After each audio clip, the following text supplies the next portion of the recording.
Welcome to the Diverse Minds podcast, where we give you the tips, tools and techniques you need to be a mentally healthy and inclusive leader.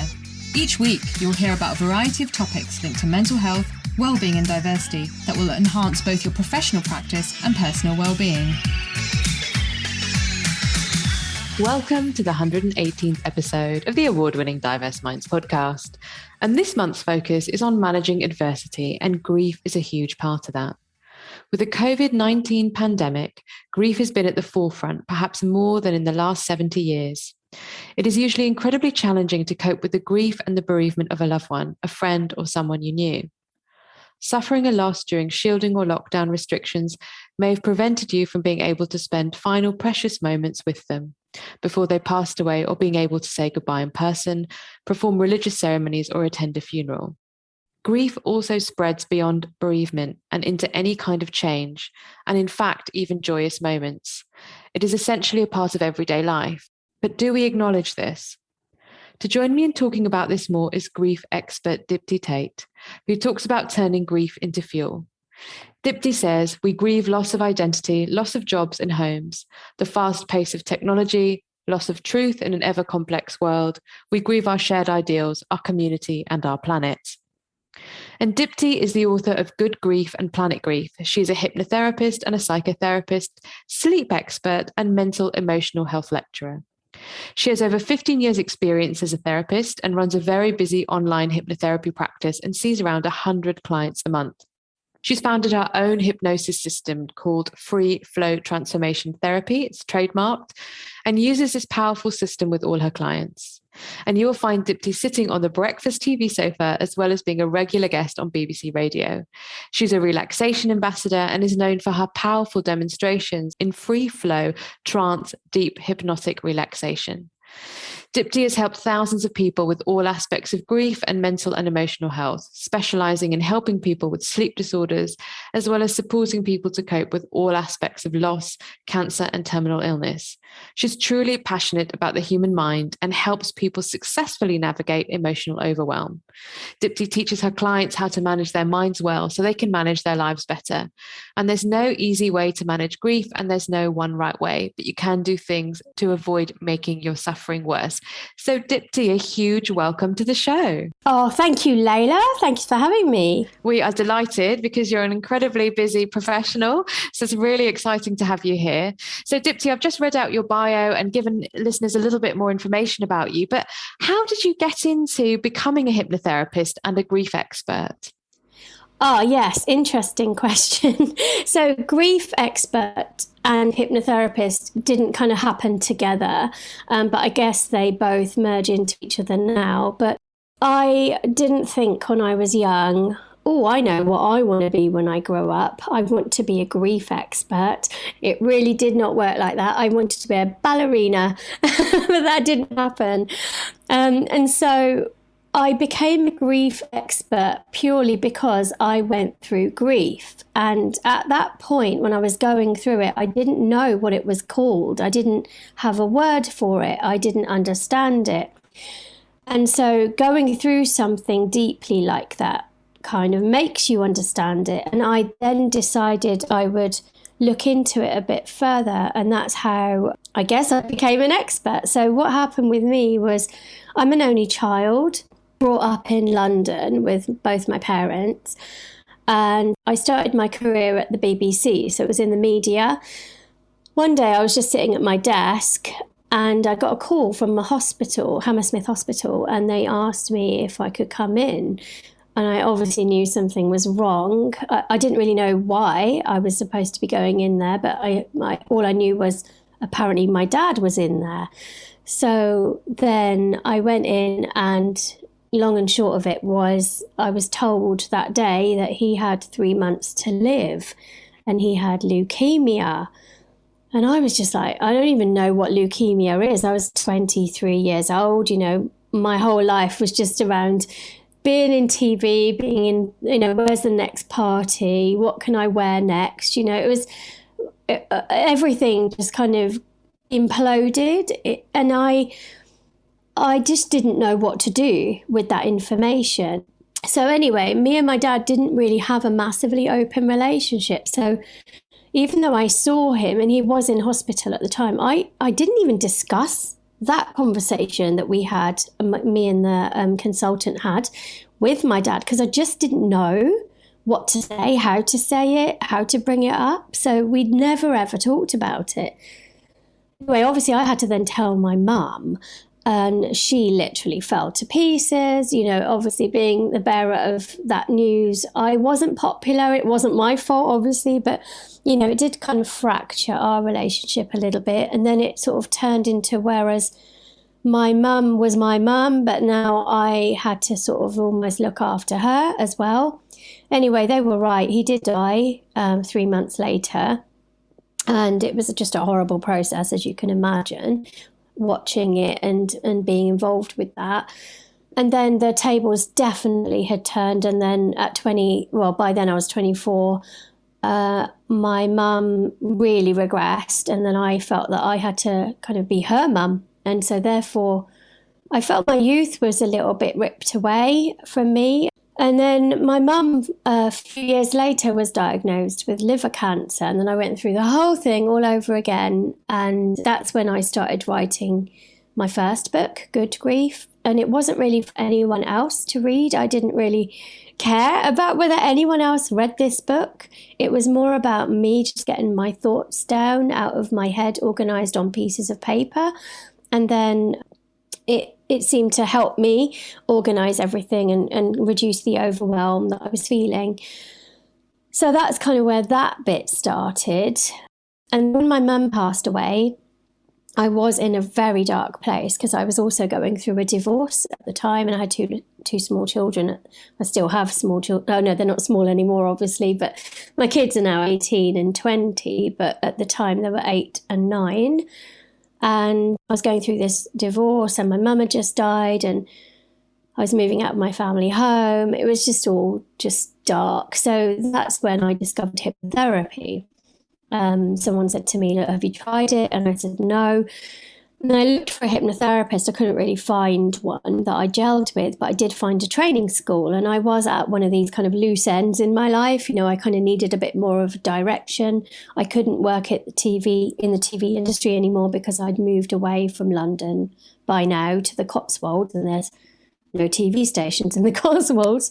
So I decided to retrain as a hypnotherapist. And actually, that was probably one of the best things I've ever done, because it not only helped me, once I qualified, then I was able to help other people. And then now, as you know, 5 years after Good Grief was published, I've now published the second book, Planet Grief. So yeah, potted history. Wow. Yeah. Thank you so much for sharing that with us, because it can't be easy to revisit. And I think I'm an only child as well. And I think there is something, I call it only lonely, because I think it's really, really tough. And I wouldn't actually I would wish it on my worst enemy, but I wouldn't wish it on people. Although I know, you know, siblings aren't always the answer, but I think there is something very unique about being an only child and then dealing with grief. So the story that you've shared, but also the different ways that grief can come about. I didn't realise you were an only child as well. Oh my goodness, we've got a little club going on here, Layla.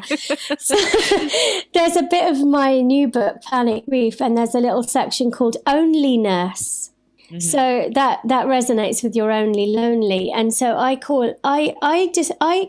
feel that, I don't know if you felt this at all, because obviously if you didn't have any of your age group around when you were growing up, I bet you had a very vivid imagination. Yeah. Yeah, because we had to have, right? Because that was kind of our way of entertaining ourselves. You know, we didn't have the internet either.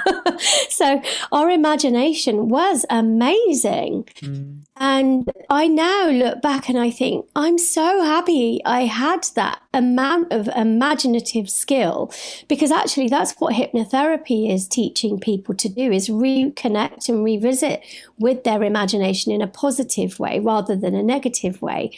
So I feel like my onlyness, you know, was actually a real advantage for me. It's interesting. Yeah. I mean, I can definitely see that, but I think for me, it's very interesting, isn't it? There's still that sense of grief that and I think the other thing is you can be an only child, but if your family don't realize, so I definitely was, I don't know about after lockdown, but an extreme extrovert, and my parents are very much introverts. So they didn't realize that it's okay to be an only child, but I needed people around me all the time and I didn't have that. So I think there's all that to it, and how you feel you ought to have been parented. Yes, I know. And I think, and are your parents still with us, Layla? They are, but it's a long story. They're not together. They're not together. And your point about, your mum crumbling and having to be there to pick them up is definitely a different story for me. But again, something that really resonates with me. Yes. Yeah. So it's an interesting one, I feel, because obviously I can only speak from the point of view of my parents are no longer here. And something really did shift for me. So when I was I think my mum passed away in 2011. I think I was 33 or something. And my maths is rubbish and I should know, but I don't know. Anyway, I am 48 now, so I'm trying to work out how old I was then, but I was early 30s. So I guess what I described then was that I found that I felt like an orphan immediately. Because I didn't have any brothers and sisters to share the loss with either. Obviously, you've got cousins and things, but it's different when you lose your auntie or your uncle, isn't it? It's not the same as your mum or your dad. So I felt that I was going through that grief very, very on my own. And nobody in my whole family has lost both of their parents. Not that I want them to, but I'm just trying to say that no one will understand. I mean, I have a cousin who's lost her mum, but she's still got her dad around, and nobody in my family has lost both. And nobody else in my family is an only child. So I'm the only child and the only one without a mum and dad. So there's nobody that can understand that until they've gone through it, And I think at the beginning I was expecting other people to know what I was feeling, but then now I look back and I go, well, how would they know? They wouldn't know. It just completely isn't part of their radar, And now I've let go of all of that. I don't feel that anyone needs to understand what I'm feeling now because I've worked out how to process it on my own. And I feel that being an only child has really helped with that because I was so used to dealing with stuff on my own anyway, because especially coming from, an Asian background, I don't know about you, but I can just tell my mum and dad about things like boy trouble, and girl stuff and, biological things changing in my body. I just felt like I couldn't discuss any of that stuff. I remember when my mum went through the menopause, it was all a bit like, shh, don't say anything. And it was like, okay, so you learn these really weird messages about normal things that happen in life. You just have to be quiet about them because they're shameful or, they're not to be discussed because they're just not the topic of conversation. And I just felt that being an extrovert like you, I felt, well, why can't we discuss this? What's wrong with you all, And so I did feel that I had to just deal with things in my own little head. And through the pandemic, I felt that those skills came back to me. Mm-hmm. And I was really, really interested in that, So I was actually writing Planet Grief through the pandemic as well, which was, again, another interesting slant. So going through the pandemic and watching everybody grieving in a way that wasn't directly associated with death, but it was associated with loss, loss of business or loss of identity, loss of purpose, that type of thing, and so much change and uncertainty, creating all of this sort of self-doubt and, worry about what's going to happen or what isn't going to happen. So writing a book from the inside out, as I call it, was extremely interesting. And so how do you, and I do want people to read the book, but Planet Grief and your first book, but how do you turn grief into fuel? Because it's not an overnight process, as you said. How can people do it? How do you sort of say, And I think what you said was really, really powerful there, that you didn't expect anyone else to understand because you could process it yourself. So maybe tell us a little bit more about your process and your thoughts around turning grief into fuel. Yes. So at the beginning, when you experience grief, it's probably a shock. It's overwhelming. It's extreme discomfort. And, most of us learn in life to avoid pain, to avoid discomfort, to try either to suppress it or eradicate it somehow, or turn away from it, pretend it's not there, pretend it's not happening. Not many people move into discomfort and pain and tragedy willingly. So it's a bit like saying, there's a burning building. Hey, let's run into it. Let's see what happens. People aren't going to be like, yay, this is a good idea. Obviously, if you're a firefighter, you're trained to do that, and that's your job. And it's about working out, well, hang on, what's happening with firefighter then? Why isn't he or she, losing the plot? Why are they not panicking? Because they're running into a really dangerous situation. And how can they do that? And that's a nice analogy. And they can only do that because they're trained. They know what they're doing. They're expected to follow some certain protocols and procedures, and they practice. And they practice running into simulated burning buildings, even if there isn't a real fire, just to keep that amount of understanding, awareness, in their brain.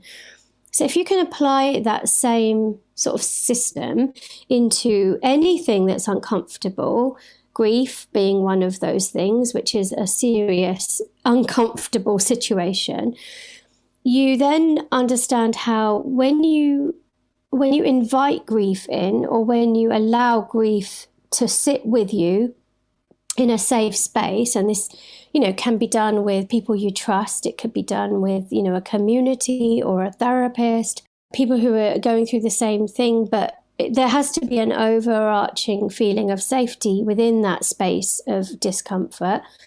As you go into that space more and more, you find that you learn to be okay in that space, even if it feels uncomfortable, even if it feels, tricky. You do discover some resources, and that then becomes your fuel that you can use.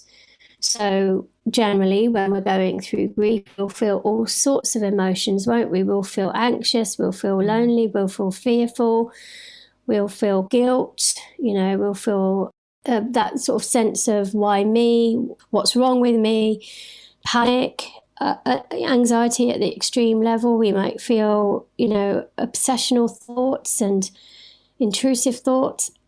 And actually, if we just sit with all of it and understand that actually this is just how the brain is working, then we take away Dipti and Layla from it. We just understand it from a neuroscientific principle that then starts to perhaps depersonalize it just a little bit, and then we can learn to manage it a little bit better. And then I think fuel is actually a useful term, because if you think about something like anger or anxiety or fear, they're very strong emotions. And when used in the right way, they can be turned into fuel. And fuel for me means moving towards something with passion, or with purpose, with commitment. Thank you. Yeah, I love your analogy about the burning building and how you have to kind of prep yourself and think about leaning into that discomfort and knowing that it's not going to be easy. Yeah. And so, Dipti, what are your thoughts around, mental ill health, grief, and culture? So, in particular, some of the challenges which you've outlined, we're both from South Asian cultures, for a global majority Black diaspora communities in accessing support around grief and loss. Well, this is a really interesting one because I've written 2 books about grief, and my family are lovely people, but they just don't get what I'm talking about. They actually don't get it, And again, I think, I need them to understand and I need them to approve. but they might just be like, oh, well done, you've written a book. But, actually none of my family have rung me up and said, well done, you've written another book. Nobody. And it's not because they don't love me, they're not proud of me. It's just that I don't think they really get what I'm talking about. And I think that's not just my family. I think that's typical of our culture. And in the book, I say there isn't actually a Hindi word for depression. No. Yeah. They call it depression, just like an Indian accent. Or udas, or very sad, like bahut udas hai. Or yes, yeah. Yes. They have chinta for anxiety, but worry, chinta, worry. Yeah. But they don't have depression. And I was thinking about this. I've got a strange theory, which I don't know is true because it's a theory. It's a Dipti theory, but. If we think about the concept of suicide and from a Hindu perspective, it's seen as a sin, right? And then I was thinking about, okay, there's also the concept of karma. And so if you do something really, really good in this life, you'll die, you'll come back again as something better. And if you're doing something really, really bad, you might come back as cockroach or something. So if you put these two concepts together, so suicide has to be a sin because if we believe in karma and we do something really, really good and then we go, okay, I'm going to end it now. I'm just going to come back as something else. That wouldn't work. It wouldn't be a good system. So you kind of have to have, no, you can't end it. That's a sin. So it's an interesting, that if then you think about that even further, really, if we really break it down, the people who get to suicidal thoughts or thinking are clinically seriously depressed. So is the fact that they don't have depression in their vocabulary just an avoidance to hope that nobody gets down there? Do you know what I mean? So that's one of my random theories. Yeah, that's an interesting one. And and then the different religious perspectives on it as well. So you've just given an insight into the Hindu perspective, but of course there'll be the Sikh perspective, the Buddhist perspective, the Muslim perspective. And I think there isn't really a religion I know of that doesn't say suicide is sinful or is linked to sin in some way. So that's interesting. And that will play into people's reticence to get support or talking about it because of the stigma. Yeah, but also if we then believe that nothing's wrong with us, that in itself then causes the sort of mixed messaging in our own system. So when I was growing up, I remember my dad wanted me to do certain things, like you've got that whole classic stereotype. You must be a doctor, dentist, or an accountant, right? And I really wasn't going to be any other things. And so he was trying to kind of push me along one of those paths.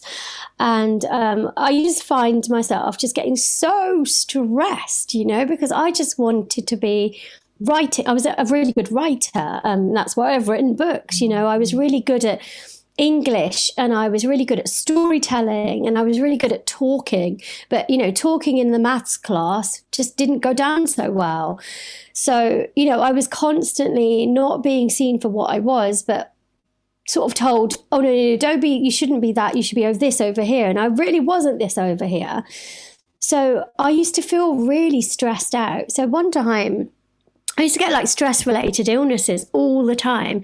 One time I went to the doctor, who was actually an Indian doctor as well. And I said to him, I think I'm stressed. And I was probably about 16, 15, something like that. He looked at me like I'd grown 5 heads and he said, you stressed? How old are you? 15? How can you be stressed? You're 15. Just go away, basically. And I was like, oh, okay then. And he, that was it. That was how we dealt with stress, And I then realised that, I told you that my dad died of leukemia, but actually he was a heart patient. And that's what surprised me, actually, because I thought he would die of a heart attack, because in his whole life, he had 11 or 12 heart attacks. They started when I was 3.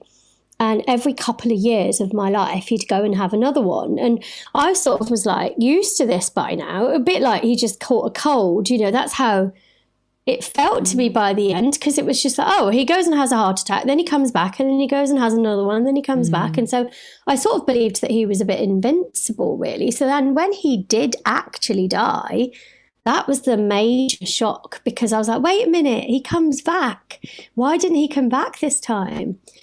And then the heart attacks, I used to say, Dad, it's because you're stressed. And he would just be like, what do you know? You're not a doctor. So nobody really listened to me ever. I think that's why I've gone into mental and emotional health, because I just feel so passionately about educating, you know, people and helping people wherever I can. And given what you've just said, Dipti, how do you think we can all have conversations about grief and loss, whether it's bereavement or connected to the other things that you mentioned in terms of grief? Like how can we make it, I don't want to say more comfortable, because we know it's not comfortable, but comfortable to start the conversation? Well, I suppose it just starts with us, doesn't it? We can't force anybody else to like it or be comfortable with it. But as long as we make a commitment to ourselves to say, look, I'm willing to share and show my feelings. But, you know, some people don't share and show their feelings naturally because it's just not part of their personality. So it's not all about we all have to share and show our feelings. But some people might do this privately. And that's why I think books and podcasts and YouTube videos are really, really useful, because then they can get the help they need without having to go to a therapist and talk things through if that's not what they really want to do. But they can pick up a book or they can listen to a podcast. You know, so there are so many different ways that people can privately, you know, do something different and think about things differently. It's not just about openly having conversations, because I realize not many people, not everybody, I mean, is comfortable with that. But if you are, then, you know, therapy is a really good place to go. And it's especially solution-focused therapy. What we do is we don't dig about in the past, we don't dwell in the past. We just take a generalized history of somebody and then we help them in the moment that they're in and moving forward. So, you know, solution focused, if people are a bit worried about digging about in the past, and that's what a lot of my clients say, they say, oh, I was really pleased that you didn't do that, you know. So that I would recommend people look for a solution focused coach or a solution focused hypnotherapist or therapist.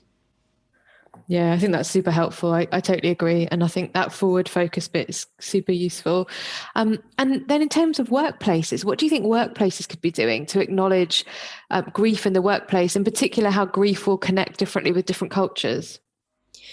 That's a really good one. But because I think it's only recently only probably since the pandemic and since we've gone back to work again, you know, as we've come out of lockdown, they are probably now starting to realise that, you know, I feel that we're in pandemic hangover territory. You know, everyone was like really keen to get out of the house and get back to work and carry on and be normal, whatever normal is. And everyone was talking about the new normal.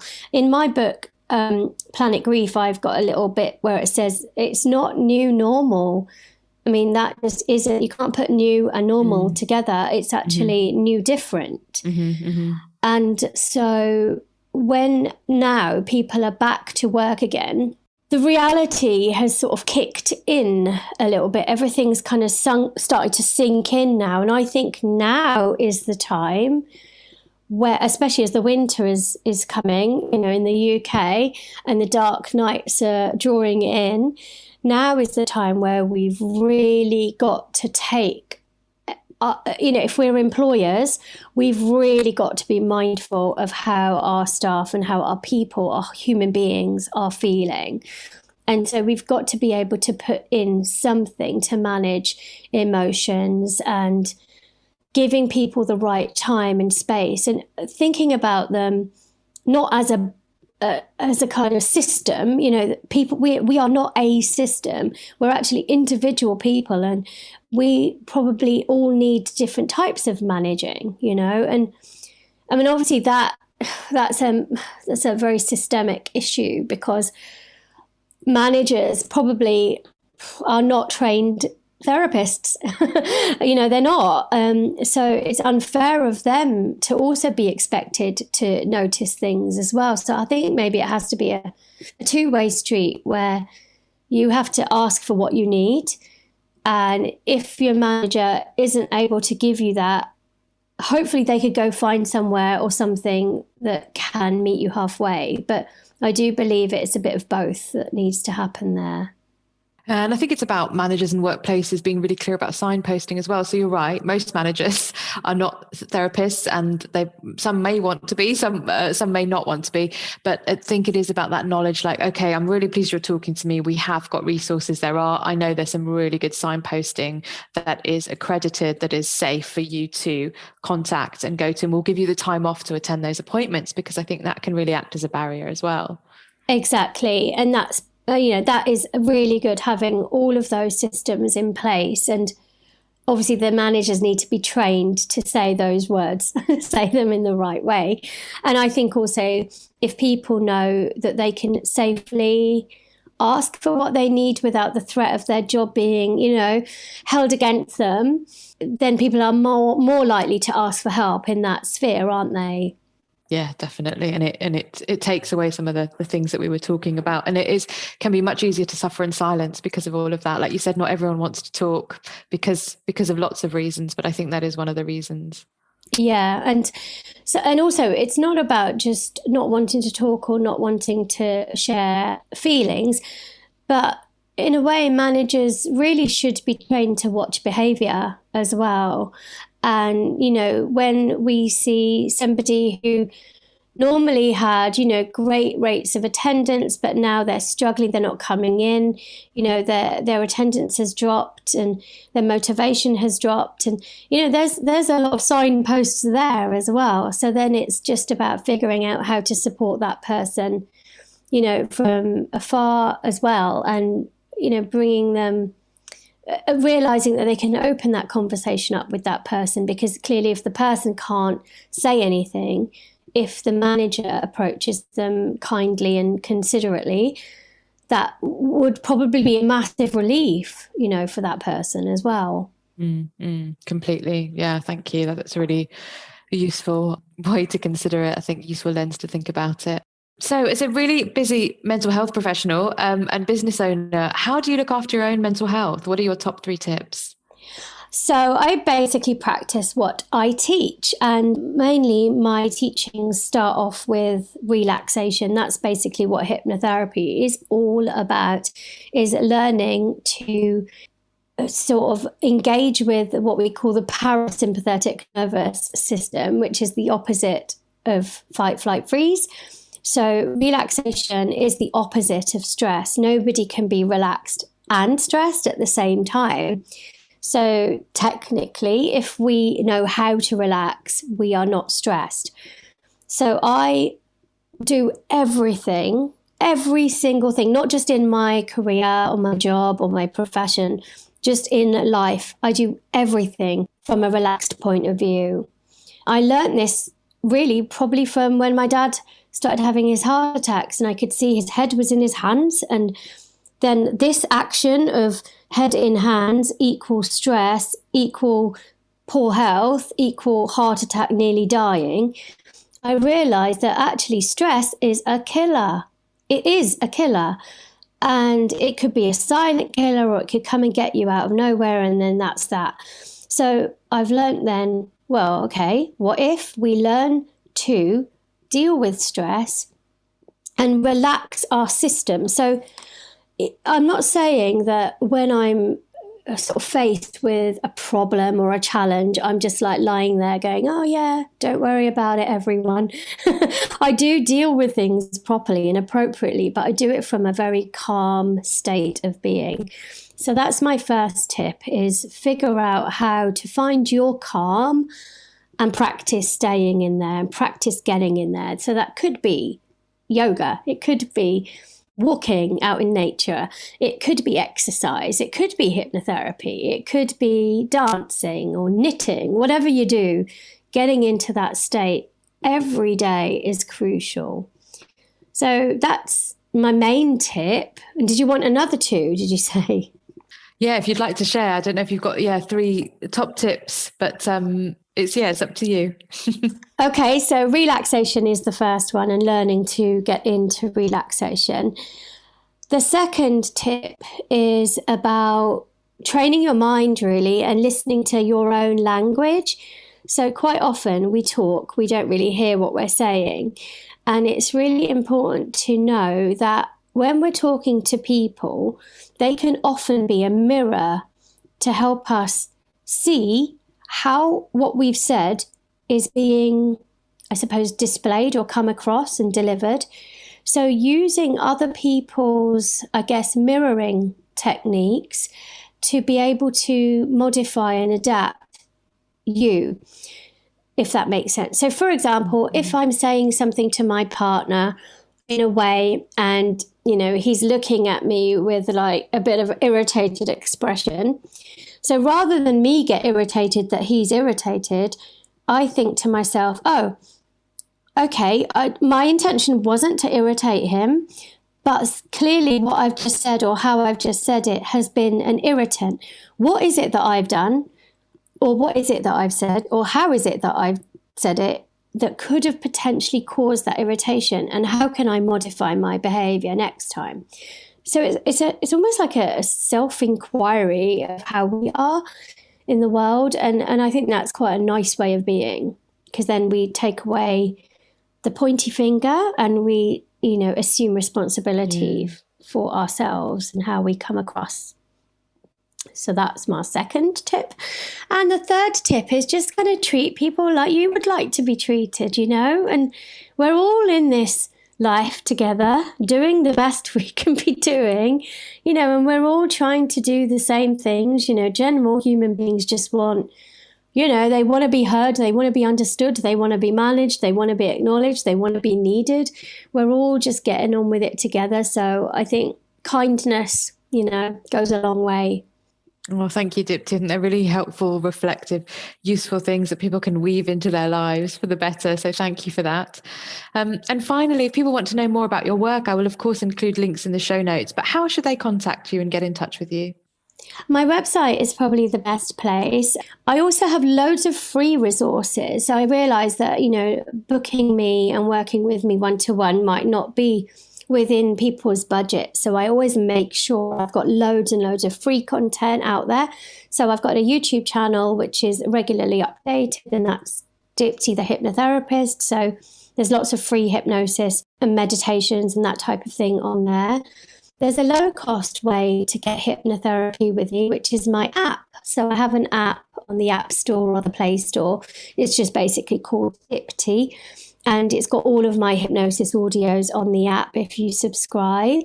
And there's lots of tools and information on my website. That's the main place to get all the information you need from me. And that's diptitait.com. Thank you. And really exciting. You've also launched an app recently, and you can find it on app stores on Apple and Android. And thank you so much, Dipti, for your insights and for, being so open and sharing your story and turning grief into fuel and how people can do that. Oh, well, thank you very much for asking me. It's an absolute joy because I know how busy you are. So we feel very, very privileged. And thank you so much. And listeners, we'll see you in the next episode where we're going to be covering accessibility for all. So until next time, take care, everyone. Thanks for listening to the Diverse Minds podcast. Don't forget to subscribe on Apple Podcasts, Spotify, or wherever you access your podcasts from. You can also connect with me on Facebook, Twitter, and LinkedIn. Tune into next week's episode of the podcast, where I'll bring you more insights on mental health and inclusion. Bye for now.